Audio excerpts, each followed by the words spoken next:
Oh, I did not think this through, did I? Give me a sec. Today I am filming the jankiest reading vlog, so if you watch it, thank you. Today is one of the days where it has reinforced my decision to be self-employed, work from home, because I need rest. That's not working at my computer, doing little computer touching things. That is sitting my ass on the couch and doing nothing. But doing nothing is not the millennial way. So instead, I'm going to make a reading vlog. First of all, I need coffee, which is why we're here in the kitchen. Look what I got for Christmas. She is beautiful. Coffee first, and then we'll talk about books. Give me 2 minutes.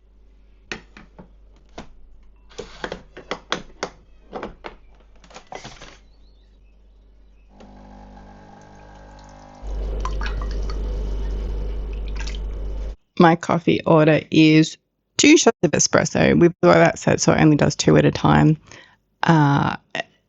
Whatever the magic happens, then fill it up with water and then top it off with milk. So I don't know what that is in coffee land, and I don't care. It's delicious. Welcome to my lounge room. This is where I read the majority of my physical books of an evening after work. I sit here. Over here is a little cat tunnel, and one of my cats has taken to sleeping in it next to me, which is so cute. I love it. And this is Ash's reading nest here with the blankie and the heated cushion and the other cushion, and I've put my coffee there because that's more important to me. Don't tell Ash. Let's talk about the books that I'm reading, which are not going to be the books that I'm reading today, but why not? It's a reading vlog. I am making progress. I'm not making progress. I have started Anna Karenina by Leo Tolstoy. This is the Penguin Clothbound Classics edition. So whoever translated them is also the people Richard Pivar and Luisa Volokonsky. I'm listening to this. I got it on Libra FM, and it is long and amazing, and I highly recommend because I actually am in the middle of recording a reading vlog of Anna Karenina, and I haven't read or recorded anything for ages because I'm just not finding the time to listen. So I thought I will pick this up and read it, and I'd spend half a page, and no, it's a listen book. So anyway, I'm up to the start of part 3, which is on this edition, page 237. I am enjoying it. I'm really enjoying it, but it's a listen book, and so mostly that has been in the car lately, and mostly I have not been using my car lately. So it's a big dog fight outside. The scary dogs in my street moved out, thank goodness, but it sounds like some dogs are having a bit of a territory issue. And now the dog next door is gone off. I was just seeing if the microphone was picking up the dog.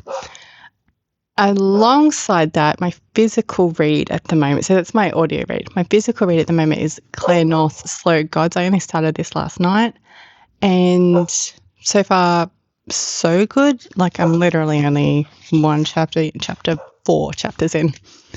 So, barely have scratched the surface on that one, but I read, you will have seen, I read Notes from the Burning Age last year, and I enjoyed it so much, but it was a book that I needed to spend time with. This one maybe not so much, but like I said, I've only just got into it, and it only just came out, published late 2025. So I'm struggling with it, and this is so embarrassing to say out loud. I'm struggling with it because the names feel very African, those unfamiliar combinations of consonants, and so mentally I'm struggling with that. It's not something that my brain is just passing over, and it's not something that I'm processing. I'm stopping every single time. Tuumdo, Tu-MDO, and the planets around them, there's a one called Komdo. And obviously I do not have a problem with these words and these spellings. It's just that my brain is struggling to form sounds for them, and so I'm struggling that way. It's definitely a me thing and an exposure thing, and so obviously it can only be good for me to continue reading this and be exposed to words that look different from words that I'm used to reading. That's all it is. They just look different. Big deal. And so that's Slow Gods. I have nothing more to say about that because I've not begun the story yet, really. And on my Kindle, which I always have a Kindle read as well, because this is what I read in bed before I go to sleep. And at the moment, I'm reading Children of Strife, which came out, today's Thursday, it came out Tuesday. It is book 4 in the Children of Time series by Adrian Tchaikovsky. And I literally words are hard. I literally just finished reading another book 4 in a series by him that came out this year. The man is a machine. So again, I've only just begun the story, but because it's book 4, I have a lot more context of the world. So that's where my reading is at. But I thought today, given I've procrastinated so long, I only have an hour and a half this morning, is I'm going to start a whole new book. I'm going to start The Ladies of Grace Adieu by Susanna Clarke. This is a collection of short stories that I picked up because it was in a bookshop where I was buying books, and I thought, white spine, I love a white cover. I'm a sucker for a white cardboard cover. And Susanna Clarke, I have enjoyed everything else that I've read by her. She's written Jonathan Strange and Mr. Norrell and Piranesi and The Woods at Midwinter are ones of hers that I've read. So this is set in the Jonathan Strange world. And even though I bought it, I knew that I'm not a fan of short story collections. So that's what we're going to do today, is read a short story collection. This has 8 short stories, and then a framing introduction, which is also fiction, by a Professor James Sutherland from the University of Aberdeen, director of, I don't know how to pronounce that word. I can't look it up because you're on my phone. Which is another thing, my vlogging camera broke, and so we've got this janky phone set up. Anyway, that's beside the point. When I was flicking through this, when I was deciding this is the one I was going to pick up today, right at the very end, I saw something that I love in a book. Let me see if I can show it to you. Can you read that? It says, a note on the type, and then it goes on to discuss the type that this book is set in, Adobe Caslon, named after the English punch cutter and type founder William Caslon I, who died in 1766. Caslon's rather old-fashioned types were modelled on 17th century Dutch designs but found wide acceptance throughout the English-speaking world for much of the 18th century until being replaced by newer types. Well, that happens to us all. Used in 1776 to print the Declaration of Independence, they were revived in the 19th century and have been popular ever since. There are several digital versions, of which this one, Carol Twombly's Adobe Caslon, is one. Anyway, I love it when books put in a note on the type that they've used. It's the most interesting part of the book. Sitting and reading like this in the middle of the day is not something I ever do, even on the weekend. I've trained my brain to be like, get the jobs done before you sit down and read, and then there's never any time for reading or I run out of energy. So that's what I'm doing today, is performative reading for you so that I rest, because resting is not touching my computer doing work. It is sitting on the freaking couch, as discussed. So I have my coffee, I have my Life juice, which is what we call water in this house. I have some chocolate. This is Cadbury Velvet because it is the closest that I have found to Green and Blacks now that Green and Blacks has been discontinued in Australia, which is a freaking travesty. Having to buy Cadbury chocolate, well, Green and Blacks is owned by Cadbury. Having to buy Cadbury chocolate, at least this one has a sufficient amount of cocoa in it. She is snob. No, she likes what she likes. Right, so the other reason I picked this one up is because short stories means that I can accomplish something within a shorter time frame rather than trying to read a whole book in a day. And then I can report back to you and me about the short story when I finished it. Where's my eyes over here? I promised Ash we could go out for lunch today, so I have to go and get him in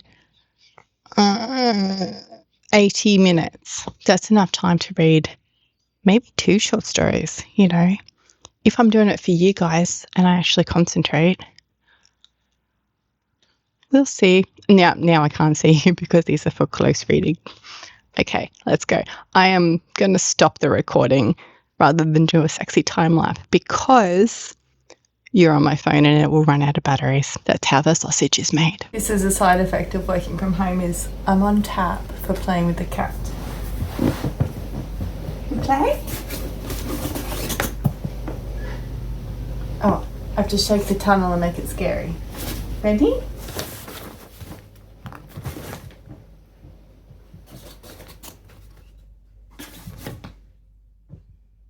I got bored reading and that makes a pretty bad reading vlog, but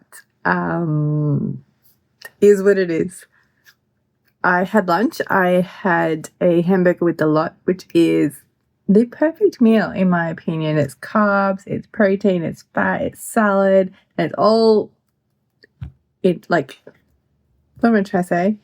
Hand food. So that makes me happy. My cat has just transferred from next to me upstairs to next to me downstairs. And I'm going to sit here and do some computer touching things. It is 3 o'clock, so I don't know that I will get much more reading done today because of reasons. But I could do some work. What an angle, my goodness. I wonder if I can put you this is leaning up against the wireless charger. That's why the angle is such. And of course I need my glasses to look at the screen for any length of time. Right, so what I'm doing is it's not copy pasting, but it's pretty repetitive work that doesn't require super concentration. So what I'm going to do is, rather than try and listen to a book, I'm going to listen to a podcast and see if that can hold my attention, because it's about the same kind of concentration as driving. You know, sometimes you do have to concentrate, sometimes you just don't die. And so I'm going to try that with looking over there because I've got it in the browser window. The podcast thing. The podcast is called Zero to Well Read Books. I think Zero to Well Read. And it's by people who do the Book Riot podcast. And I've been listening to, in Zero to Well Read, they deep dive into a book. And so I've been listening to the one on Herman Melville's Bartleby the Scrivener because I just read that. And so I'm about halfway through that podcast. I'm going to give it a go and see if I can manage these things. And then it's bookish content, right? What a terrible vlog. But, you know, is what it is. I do also need to put my eyes back on. I was just looking at the reflection there going, oh, that's disgusting. All right. Let us try anyway. I'm looking here at me. Camera's a stupid phone. All right, let's go. Play episode. Don't want an account, thank you. This episode of Zero to Well Read is presented by Thrift Books. Did Melville invent the idea of burnout? Sometimes the text will give you little skeleton keys, but sometimes those skeleton keys are actually finger traps, and there's a couple of them left for us here. I guess sitting here doing work has encouraged somebody to buy something from me, so that's exciting. It's always exciting to package up things to send to people. And this is for a repeat customer. So thank you. If that's you, you'll know who you are. I've been at this for an hour and I've probably spent half of that time just listening to the podcast and not doing anything. But it's interesting about Bartleby the Scrivener and interpretations of the story and how much can you interpret, because it is basically just a mirror where you can put any theory onto it and have confirmation reflected back to you. Interesting little story. Back to it. I even look freaking tired now, don't I? Would love to have a nap, but it's too late. I don't nap well anyway, and at 4 o'clock it's just danger territory, isn't it? I had 2 things to tell you. Oh, I finished listening to that podcast about Bartleby the Scrivener, and it gave me interesting things to think about for when I talk about Bartleby the Scrivener in a 5 Reads video that will be coming your way months from now, very likely. I don't mind the hosts of that podcast, even though it's very American, because much of what I listen to in terms of books is like BookTube. And actually, I don't really listen to podcasts at all anymore, really. I find it an interesting take. Then other podcast of theirs I listen to, which is called Book Riot, I think, has a lot of industry news, American industry news, which is interesting because I just never hear that actually, because they're American. And I guess because of their accents, I find them really easy to listen to on faster speeds.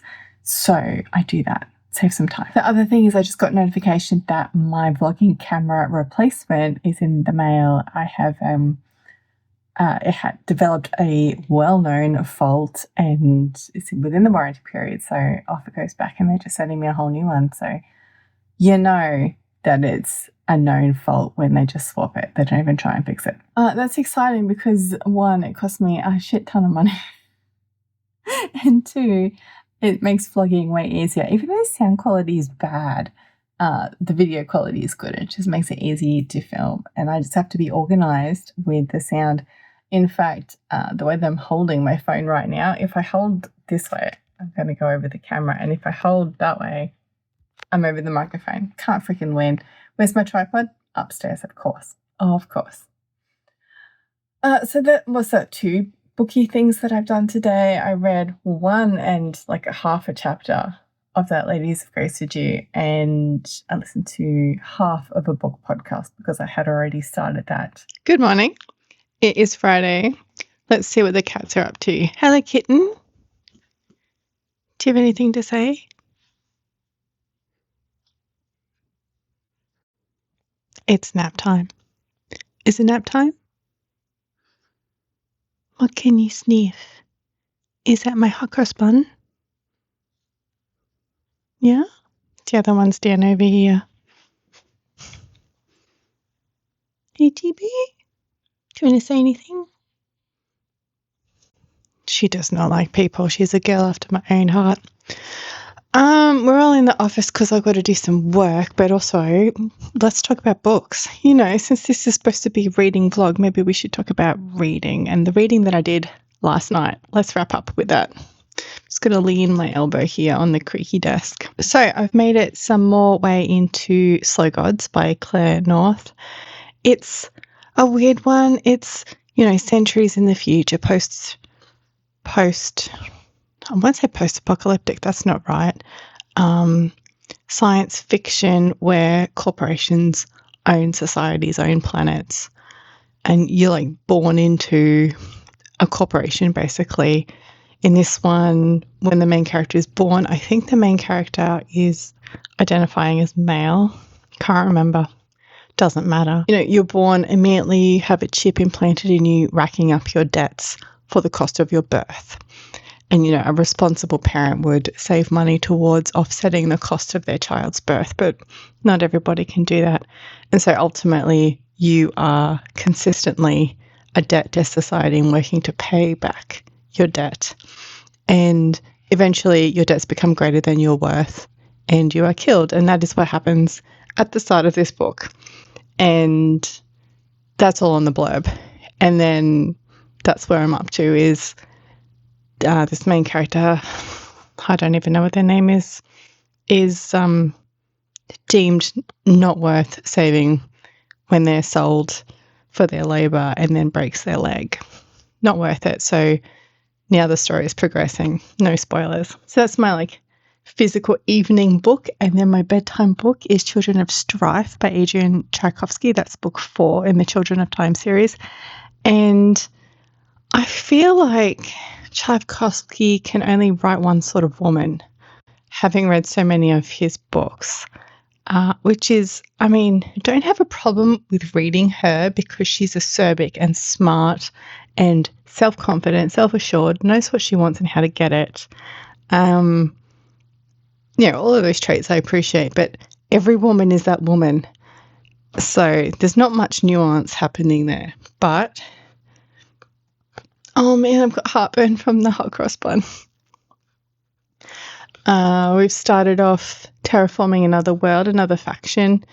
In the first book, it's about a world terraformed by a woman named Kern and her team. And Kern names it Kern's World. She's a egotist, narcissist, evil, or not evil, narcissist, genius, scientist. And this, in the start of this book, is a faction that thought Kern was a egotist, narcissist, scientist, and they want to do their own thing in the terraforming. So that's happening. And then a bit of a catch up on what's happening with characters from the previous books. So still just early stages. I think I'm like 9 or 10% into that one. I'm like 9 or 10% into Slow Gods. And it's too early to tell if I like the story or not. I'm going to read them because they're there in front of me. I was saying to Kelly on my comments on my last video where I was talking about the books of Jacob, and she said there's something about that I stick with the long books, and it's really just avoiding decision fatigue. If I stay with this book, I don't have to pick the next book. And that is often how I just finish a book. Is it's there, it's in front of me, I don't hate it. It's perfectly cromulent. And that's also why I rate books 3 a lot of the time, because it was perfectly cromulent. It didn't wow me, but I didn't hate it. It just was. Actually, I have lots of work to do today. I try to do YouTube things on Fridays, but I ordered some new products this morning, so I need to load all that into the system and make it shiny so that when they arrive, I can sell them. So basically, I'm just going to be here in my little book cave all day. Not mad about it. Thanks for hanging out with me and whatever this turns out to look like. I'll see you next time.